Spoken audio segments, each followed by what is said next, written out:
Tatkare sir, आज तुम्ही सहकुटुंब जिल्हा परिषदेच्या मतदानाला या ठिकाणी आलेला होता, मतदान केलं. विजयाचा किती विश्वास आहे? खरं तर रायगडमध्ये भाजप आणि राष्ट्रवादी काँग्रेस पक्ष युतीमध्ये यंदा जिल्हा परिषदेच्या निवडणुका लढताना पाहायला मिळतात. रायगड जिल्हा परिषदेमध्ये राष्ट्रवादी काँग्रेस पक्ष आणि भारतीय जनता पक्ष निर्विवादपणाने त्या ठिकाणी बहुमत मिळवेल आणि त्याच्यामध्ये आम्ही यशस्वी होऊ. आज या ठिकाणी आलो. माझा परंपरागत असलेल्या या मतदान केंद्रामध्ये गेले 92 सालापासून मी या ठिकाणी मतदान करत आलो. त्यामुळे या मतदान केंद्रामध्ये इथे यावं, इथल्या माझ्या भूमीचा स्पर्श त्या ठिकाणी करावा आणि राजकारणामध्ये जी काय वाटचाल करत असतो त्या वाटचालीमध्ये माझ्या या जन्मभूमी आणि कर्मभूमीचं योगदान नेहमीच मोठं राहिलेलं आहे आणि त्याच भूमिकेतून मी आणि माझं कुटुंबीय नेहमीच या ठिकाणी मतदानाला येत असतो. मला संबंध जिल्ह्यामधलं वातावरण गेल्या 3 दिवसामध्ये मी फिरलो. राज्याचे नेते अजितदादा यांच्या दुःखद निधनाच्या नंतर 5 दिवस मी येऊ शकलो नव्हतो, पण गेल्या 3 दिवसामध्ये जिल्हा पूर्णपणाने ढवळून काढला. कर्जत खालापूर असेल, अलिबाग असेल, मुरुड असेल, शिवधन, मसा, तळा, माणगाव, रोहा असेल, महाड असेल, या सगळ्या परिसरामध्ये जाऊन तिथल्या कार्यकर्त्यांची उमेद, ताकद, शक्ती आणि मग आम्ही ज्या युतीतून लढतो त्याच्याबद्दलचं जनमानसातलं मत अधिक वाढवण्याच्या दृष्टीकोनातून प्रयत्न केले. रायगड जिल्ह्यामध्ये अध्यक्ष कोणाकडे जाईल? एक बाब अशी आहे की राष्ट्रवादी काँग्रेस पक्ष आणि भारतीय जनता पक्ष निवडणूक एकत्रितपणाने लढवत आहे. निर्विवादपणाने आमचं स्पष्टपणाचं बहुमत हे परवाच्या दिवशी दुपारी याच वेळेला, याच्या अगोदरच निकाल लागलेला आपल्याला पाहायला मिळेल. त्यावेळेला त्या संदर्भातला निर्णय लगेच होईलच.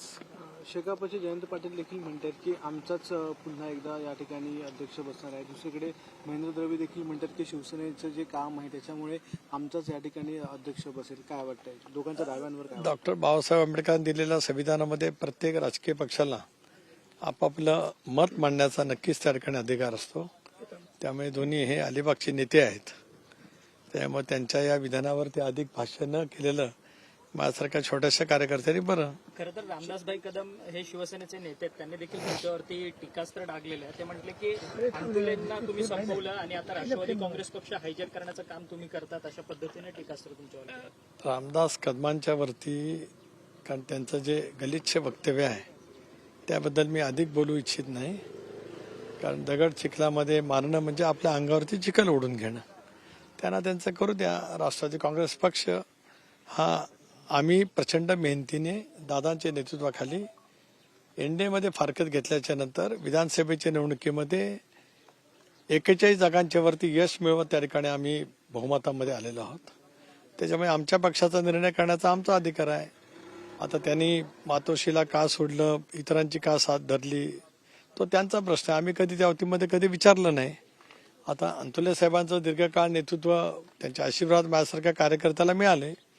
त्यामुळे कधीही अंतुले साहेबांच्या बद्दल माझ्याकडून एकदाही कटुतेचा शब्द ना यापूर्वी आला, उद्याच्या तर भविष्यामध्ये येण्याचं काही कारण नाही. कारण आमची संस्कृती ही वडीलधाऱ्यांचा आदर, जनमानसामध्ये काम करत असतानाच प्रत्येक सर्वसामान्य माणसाचा योग्य तो आदर, हे गेल्या 45 वर्षाची माझी राजकीय आयुष्याची शिजोरी असल्यामुळे कोण काय बोलतं याच्याकडे मी फारसं लक्ष देत नाही. एवढ्यासाठीच जनतेचं पूर्णपणाचं पाठबळ गेल्या या माझ्या राजकीय वाटचालीमध्ये पूर्णपणाचं त्या ठिकाणी मिळालेलं आहे. खरं सर, दोन्ही राष्ट्रवादी एकत्रीकरणाच्या संदर्भात सातत्यानं चर्चा ज्या आहेत त्या शरदचंद्र पवार पक्षाकडनं होताना पाहायला मिळतात. त्यांचा दावा आहे की अजित पवार हे राष्ट्रवादी काँग्रेस दोन्ही एकत्रित करणार होते, विलिनीकरण होणार होतं, अशा पद्धतीचा दावा त्यांच्याकडनं होतोय. मात्र हसन मुश्रीफ तुमच्या पक्षाचे मंत्री आहेत, नेते आहेत, ते म्हणतात की सुनेत्रा पवारांनी जर निर्णय घेतला तर तो विलिनीकरणाचा मार्ग होईल, अशा पद्धतीचं मत ते व्यक्त करतात. हसन मुश्रीफ जरूर पक्षाचे वरिष्ठ नेते आहेत, कारण आम्ही सर्वांनी म्हणून दादांच्या नेतृत्वाखाली एनडीएमध्ये जाण्याचा निर्णय त्या ठिकाणी घेतलेला आहे. शेवटी या विषयाची चर्चा आम्ही सखोलपणाने करू. 10 तारखेला मुंबईला मंत्रिमंडळाची बैठक आहे, त्यावेळेला उपमुख्यमंत्री म्हणून वहिनी त्या ठिकाणी येतील. त्याच्यानंतर आम्ही या विषयावरती चर्चा नक्कीच त्या ठिकाणी करू. कदाचित मग ते दिल्लीमध्ये सुद्धा येऊ शकतील. माननीय राष्ट्रपती महोदयांची भेट, पंतप्रधान महोदयांची भेट, राज्यसभेच्या त्या सदस्य आहेत, मग त्याच्याबद्दलची जी काय वैज्ञानिक जबाबदारी असेल त्या संदर्भातला असेल, आम्ही योग्य वेळेला बसून त्यातला निर्णय नक्कीच करू. सुनेत्रा वहिनी या निर्णय घेतील का? म्हणजे त्यांच्याकडे ही सगळी निर्णय प्रक्रिया असणार आहे की तुमच्या कोर कमिटीमध्ये विलिनीकरणाच्या संदर्भात पुन्हा चर्चा होईल? एक असं आहे की आम्ही नेहमीच ज्या वेळेला 23ला निर्णय घेतला तो आम्ही एकत्रितपणाने बसून घेतला. वहिनी आमच्या विधिमंडळ पक्षाचे नेते आहेत, पक्षाच्या सुद्धा नेते आहेत, त्यामुळे आम्ही सगळेजण एकत्रितपणाने बसून त्या संदर्भातला निर्णय घेऊ. राष्ट्रवादी काँग्रेस पक्ष हा दादांचा परिवार आहे. दादांचा परिवार म्हणजे राजकीय परिवार आहे, परिवार म्हणजे राजकीय परिवार. अन्यथा याच विषयावर परत काहीतरी वेगवेगळी टीका टिप्पणी करण्याचा कोणी प्रयत्न करीत. हा दादांचा राजकीय परिवार आहे जो नेटाने, आत्मविश्वासाने, कणखरपणाने, पॉलिटिकल विल ज्याला आपण म्हणतो, राजकीय इच्छाशक्ती, ही दादाने लोकसभेच्या निवडणुकीच्या अपयशाच्या नंतर ज्या पद्धतीने दाखवली, जी जिद्द दाखवली आणि राज्यातल्या 13 कोटी जनतेने आम्हाला 73% स्ट्राईक रेट देत आम्हाला विजय केला. स्वाभाविकपणाने आम्ही या संदर्भातला निर्णय योग्य पद्धतीने घेऊ. विरोधकांसह काही राष्ट्रवादीचे नेते देखील संशय व्यक्त करत आहेत, जो अपघात झाला दादांचा त्याच्या संदर्भामध्ये.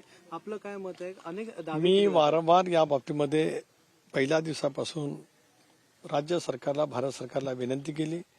मुख्यमंत्री महोदयाने सुद्धा या संदर्भामध्ये सखोल चौकशी करण्याची भारत सरकारला विनंती केली. राज्य सरकारला सुद्धा माझी हीच विनंती राहील. केंद्रीय मंत्री राम नायडू, मुरलीधर मोहोळ यांनी सुद्धा या संदर्भातलं भाष्य केलेलं आहे. बॅक बॉक्स सापडलेला आहे. माझं तर म्हणणं आहे की जे काय वेगवेगळे वैज्ञानिक पदावरती असलेल्या व्यक्ती या संदर्भामध्ये जे काय बोलतायत, माझी मुख्यमंत्री महोदयांना सुद्धा हीच विनंती राहील, एकतर त्यांच्याकडे तपास यंत्रणांना पाठवावं, त्यांच्याकडे काय माहिती असेल ती जरूर घेण्याचा प्रयत्न करावा. कारण या सगळ्या संबंध महाराष्ट्राला आणि देशाला एका दुर्धर प्रसंगातून दादांचं अकाली जाणं हे महाराष्ट्रात आणि देशभरामध्ये सुद्धा एक तऱ्हेचं धक्कादायक होतं. एक सर्वांनाच शोककळा त्या ठिकाणी होती. त्यामुळे त्याच्यातलं सत्य बाहेर येणं ही सर्वसामान्य जनतेची इच्छा आहे. आणि त्याच्यामुळेच जे काही नेते विधानं करतायत की त्यांनी असं झालं असेल, तसं झालं असेल, तर तपास यंत्रणेने सुद्धा त्यांच्याकडे संपर्क करावा. मुख्यमंत्री महोदयांना माझी विनंती राहील की असे जे वक्तव्य करतात ते सगळे वरिष्ठ नेते आहेत, वैज्ञानिक जबाबदारी पाळणारे नेते आहेत. त्यामुळे त्यांच्याकडची जी माहिती असेल ती आपण त्या ठिकाणी घ्यावी आणि मग तपास यंत्रणा करत असलेला तपास, त्यांची माहिती त्या दिशेने त्यांना घेता येईल. कारण राज्यातल्या जनतेला लवकरात लवकर, देशातल्या जनतेला लवकरात लवकर या संबंध झालेल्या दुर्दैवी विमान अपघाताचं सत्य कळलंच पाहिजे. राष्ट्रवादी काँग्रेस पक्षाची भूमिका आहे. ठाकरे साहेब, काल सहयोगवरती शरद पवार हे गेलेले होते. खरं तर गेले 2 दिवस शरद पवार गोविंदबाग सोडून सहयोग निवासस्थानावरती सुनेत्रा पवारांची भेट घ्यायला जातात. काल एक फोटो देखील व्हायरल झाला. पार्थ पवार, रोहित पवार आणि शरद पवार ह्या तिघांचा चर्चेचा फोटो सोशल मीडियावरती मोठ्या प्रमाणात म्हणजे व्हायरल होतोय. खरं तर ह्या सगळ्या संदर्भात अशी वक्तव्य समोर येतात की दोन्ही राष्ट्रवादी लवकरच एकत्र येतील म्हणून. विनाकारण आपण वेगवेगळे संदर्भ लावणं अयोग्य आहे. रोज संध्याकाळी संबंध पवार परिवार ज्या वेळेला सांत्वनासाठी सगळी जनता त्या ठिकाणी असते, राज्याच्या, देशाच्या कानाकोपर्यंत असतात, त्यावेळेला ते संध्याकाळच्या वेळेला त्या ठिकाणी असतात.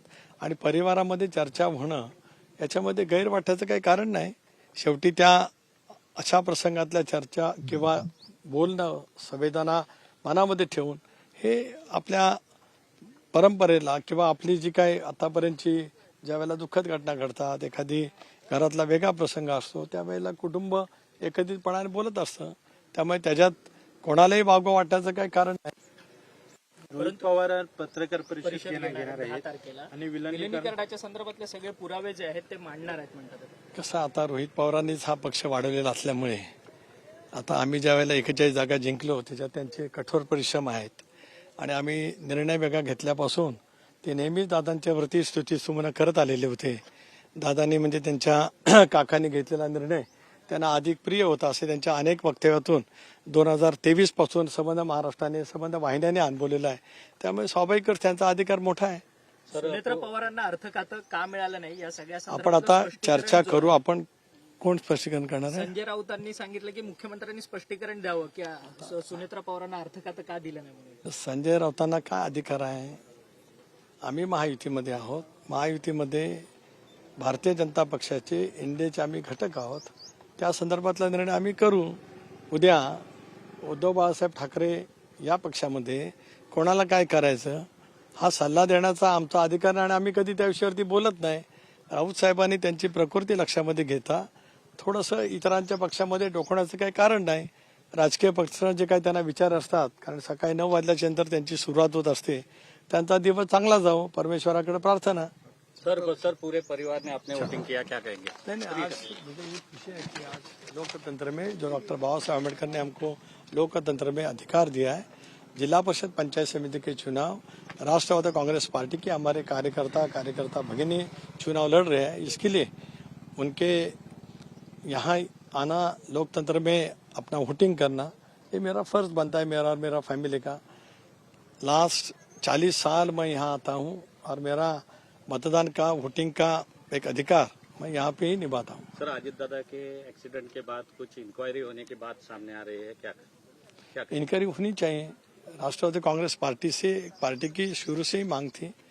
आदरणीय मुख्यमंत्री महोदय ने उसके बारे में भी टिप्पणी की है. केंद्रीय मंत्री राम नायडू जी हो, मुरलीधर मोहोळ जी हो, उन्होंने इसके बारे में बयान दिया है.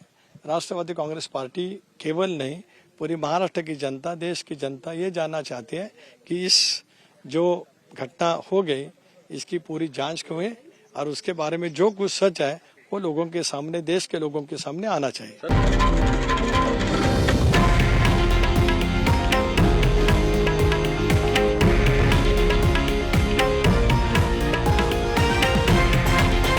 हे आहे देशातील नंबर 1 न्यूज नेटवर्क आणि आपण पाहत आहात TV9 मराठी, एकमेव.